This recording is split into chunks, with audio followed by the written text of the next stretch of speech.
Ghost story. Ghost man carrying coffin on bow lap. My name is Knock, 42 years old, bus driver running the night route Saigon to Lat. Every day, I hold the steering wheel from late afternoon until dawn.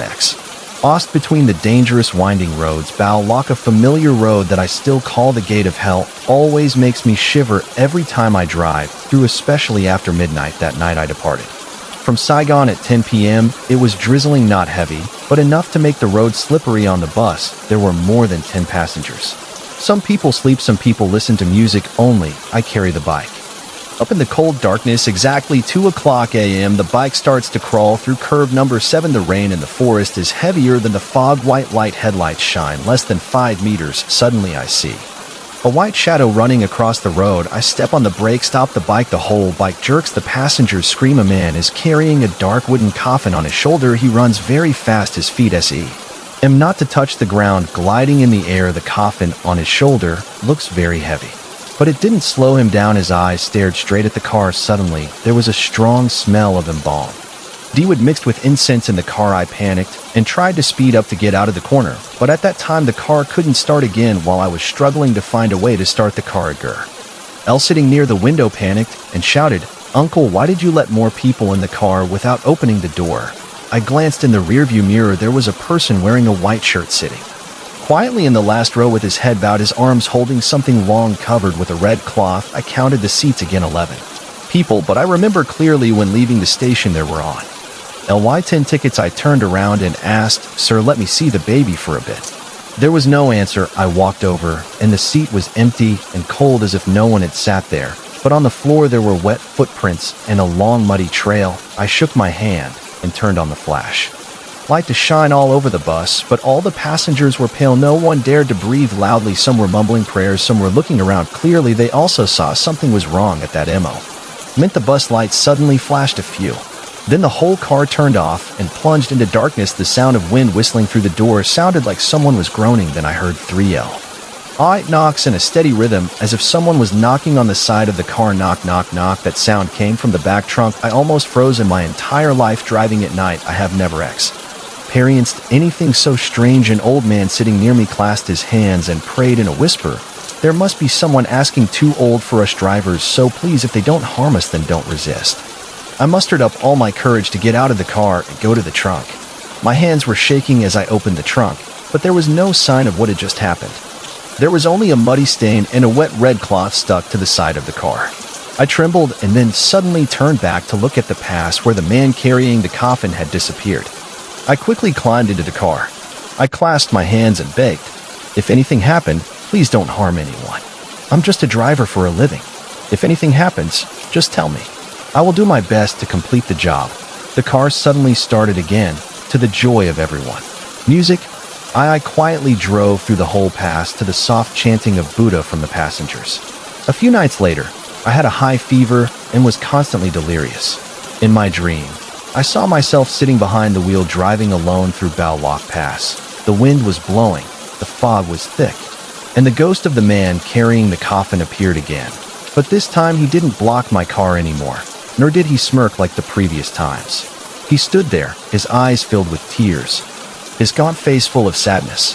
When I stopped the car, he slowly approached the window and extended his skinny hand, knocking softly. His voice was tired like the last breath of a person about to die. "Mr. Driver, please give me a lock to go back to my mother." Before my eyes was no longer a creepy ghost, but the image of a poor man with torn clothes and a black face from the sun and wind. On his shoulder, he carried a wooden coffin with mud and a makeshift rope. His eyes were red and his feet were covered in mud. He walked unsteadily as if he was about to fall. I asked him how his mother was, and he choked up and said, "My mother passed away. Passed away the afternoon before. She had been sick for months and was bedridden. My family didn't have any furniture when my grandmother passed away. I didn't have money to take care of the funeral. The neighbors collected some money. My grandmother immediately borrowed an old CA from an acquaintance, drove all the way to D-Lin to buy a cheap wooden coffin for my mother to have a decent place to lie down." He lowered his head, but couldn't stop the tears from rolling down his dusty face. But on the way home, I collapsed at turn 7. When I opened my eyes, I was strangely hungry. My heart was aching. I didn't want to die, really didn't want to, but I was so tired, but my heart kept aching because my mother waited for me forever and never showed up. About his voice broke like a talented child. Oh, I can't be released because I still owe my mother a farewell. See, just wanna go home to see my mother one last time, but my face and the car fell down the cliff. No one knew, no one brought me back. I stood still. My nose was stinging, partly because of fear, but more because of sadness. I asked quietly where his house was. He smiled sadly, pointed to the end of the road. At the foot of the road, there was a small dirt road leading to Tan Lock Hamlet, a house made of corrugated iron and the shed walls with a star apple tree in front of the door. My mother must be waiting, he said. Then he walked to the back of the car and gently placed the coffin down, as if placing the most precious thing. In my life, I turned my head to look, but the back was empty, only the sound of the wind blowing and the faint smell of incense wafting around the car. I woke up with a start. My body was drenched in sweat, and my heart was beating like a drum. Looking at the clock, 3:00 a.m. Outside, the cold fog covered the glass window. The wind whistled through the crack of the door like the sound of someone crying in the middle of the night. I put my hand on my chest. My heart was still pounding. It was a dream, just a dream, I told myself, but something was wrong with the dream. It was so real. Every word, every look, the smell of mud, the sound of knocking on the coffin still echoed. In Ty's head, his voice choked with longing. Ty, please let me hitch a ride back to my mother. I knew this was no longer a superstition, but a real soul was crying for help. There was a person who died unjustly, died in hunger and cold, died in torment and being able to see his mother one last time, and now is clinging to me to find a way back. The next morning, I called the company to ask for 2 days off. The car was damaged. Knock. The manager asked me briefly. The car was fine, but the person had something to do. I had to go repay a deceased person. That afternoon, I rode my motorbike along the national highway to Ballock. Every turn I passed seemed to have someone following me. At turn number 7, I stopped and got off the motorbike, stuck an incense stick in a small patch of land by the roadside, and prayed. Brother, if you are still here, please take me to your house. I don't know your name or age, but I owe you a farewell. The wind was calm, the trees didn't sway, but a white butterfly flew out from somewhere, parked right in front of my rearview mirror for just a moment, then it flew towards my feet. Without hesitation, I drove in that direction as if someone was leading me. Finally, I reached a small, narrow dirt road leading to a remote hamlet called Tan Lock. Along the road, several dilapidated roofs were crooked in the afternoon sun. Children with dirty faces ran barefoot. The smell of straw, smoke, the smell of burnt dried fish, and the smell of disease was strong in the air. I stopped in front of a house with thatched walls and a rusty corrugated iron roof patched together with sacks and torn plastic and FRONT of the door was a barren milk fruit tree. The body cracked like an old mother about to die of thirst. A skinny old woman was sweeping the yard with a broom. I walked over and asked, "Excuse me, is this the house of Mrs. Hi?" The old woman stopped and looked up at me with a bewildered look. "Oh, how did you know Mrs. Hi died? Her son also went missing." "Yes, the dead person came back to see me in my dream and said I came here to take him home." Some neighbors also came to tell old stories. Kai worked very hard doing all kinds of jobs to support his sick old mother. That day she died, he ran off to buy a coffin and then went missing, or did he die and lost his body somewhere? I searched and searched but could not find the neighbors who pitted and buried his mother behind the summer house. But in everyone's heart, they felt sorry because his mother died alone and he died on the street without a grave or a stick of incense to see him off. It felt like something heavy had been lifted off me. I returned to turn 7 on Bow Lock Pass on a gloomy morning. The clouds covered the sky. The humid air and water seemed to have soaked in many wandering souls who had not yet been liberated. Next to me were 3 men in Tan Lap Hamlet, Uncle Tu Koi, Uncle Bok Lam, and Hui Ro, all poor and hard-working, living by their trade. Construction workers and garbage collectors. But when they heard the story of Mr. Kai, they did not hesitate to turn over every grass root and every stone to find some humanity for a poor man who had died tragically. We began to dig and search under the cliff where in my dream I saw Mr. Kai fall. There were no good shovels. Each person only had a broken shovel, a self-forged hook, and a few torn burlap sacks to cover their knees. Each time we dug, our hands trembled. The wet forest ground smelled of mold mixed with the musty smell of dead wild meat. Vaccinids crawled out from somewhere and clung to our feet. Blood drop by drop, but no one dared to complain. Uncle Tu watched as he dug and gasped for breath, promising Kai to suffer all his life until he died. No one would know. "My friend, if your soul is still there, show us where to go." The wind suddenly screeched a sound from the bushes. An owl flew up and cried out loudly. Uncle Bay Lamb's face turned pale. It cried like that so Mion died very close by. We continued searching for an hour, 2 hours, then 3 hours. The sky started to drizzle cold drops like blood dripping on the back of his neck. By the 4th hour, he stopped. And he was trembling. Hey, Uncle Knock, look here. I walked under the wet ground. Something dark brown and muddy was just revealed. I knelt down and gently dug the ground. It was an old and tattered hell. Met the inner padding was rotten. Uncle Seven trembled and turned it over. Underneath were a few yellowed leg bones. The stench was so strong and cold it penetrated the brain. Next to it was a large piece of wood the size of a coffin. The wood was rotten. The red cloth wrapped around it was torn and stained with mud, but still had the smell of half-burnt incense lingering. At that moment, a knocking sound rang out in the air. No one knocked, but everyone. The 4 of us all heard Uncle Two's face pale. He said he was back. He knew we were coming to pick him up. Then suddenly the ground beneath my feet flooded. I fell down with both hands empty. I touched something soft and cold. I looked up under the mud. It was part of the skull. The eye sockets were exposed, but the thing was the mouth was still open as if it wanted to say something. The eyes had no pupils but seemed to be looking at me.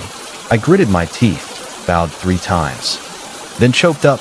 Brother Kai, I've come to pick you up. Go back to your mother.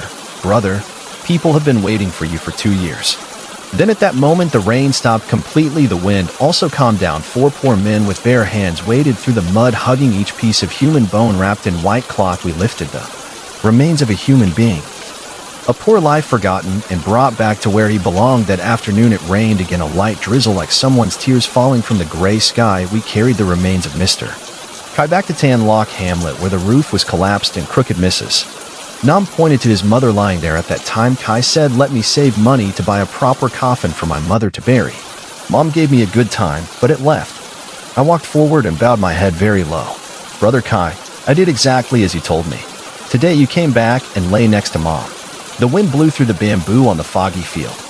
The funeral trumpet sounded choked like a person sobbing in the sky and earth. The coffin was placed next to his mother's grave. People piled up the soil into 2 parallel mounds facing the same direction. Then they burned a handful of paper money and let it flutter in the fog. The old ladies in the neighborhood trembled and lit incense. Someone prayed that the mother and son now had no relatives left. Like it, then lean on each other in the cold land. Don't wander anymore. Listen to Uncle Two Koi. Then just fill the land and wipe away tears. Kai died because of sister Hugh. Heaven and earth know we can. How no one will forget you. Suddenly from under the grave a white smoke rose up, twisting the half-burning incense, then melted into the bones. Someone softly cried out. Maybe his soul followed his mother T. And I stood there for a long time. The wind kept blowing, bones kept falling, but at that moment my heart felt warm again, as if someone had patted my shoulder from the cold bin number 7 of Bao Lok P. As a poor man carrying a coffin, walking in the rain, finally being able to lie peacefully next to my beloved mother in that remote corner of the field. A few months after the day I brought my brother Kai to rest next to my mother's grave, I continued my job as a night driver on the Saigon-Dalat route as usual. Everything seemed to have drifted into the past, only a haunting memory in my heart. But life is things that you can't forget just by trying to forget. That night, I left the station later than usual. It was drizzling from afternoon to evening. The road through Bao Lok Pass was even more foggy and covered with thick fog like the smoke from car headlights. I saw white as the car was crawling through the 7th curve, which was the first meeting point with the ghost of Mr. Kai. Suddenly a truck lost control and rushed down the slope. I only had time to turn the steering wheel to the right. The car slid and crashed hard into the cliff. The sound of metal breaking rang out loudly. The passengers screamed. Everything went dark. In a daze, I saw myself standing alone in the middle of a mountain pass. Rain was falling. Mist was faint. In front of me was Mr. Kai, still wearing the same old clothes. His shoulders were thin, but his eyes were brighter, lighter, and no longer as sad as the first time I met him. Standing there smiling at me, his voice deep but sincere. Knock, I will not forget your gratitude. Thanks to you, I can come back and lie next to my mother. I carry this gratitude in my heart. I can't say anything. I just tremble as I look at you. Kai approaches and puts his hand on my shoulder. Tonight he should have died, but I saved his life before he helped me. Now I repay him. His eyes soften and then melt into the white bones. I wake up in the hospital. My face is scratched. My hands are bleeding, but there are no broken bones, no serious injuries, while the front of the car is crumpled. Looking at everyone, everyone says, I was very lucky to survive. God must still love me. I sat up, my heart still not over the shock, but I knew it was not random luck. It was a life-saving moment from a soul with a heavy debt of gratitude. I still drive at night. Still go through Bao Lock like before, but now every time I pass through turn number 7, I pray for peace, Mr. Kai.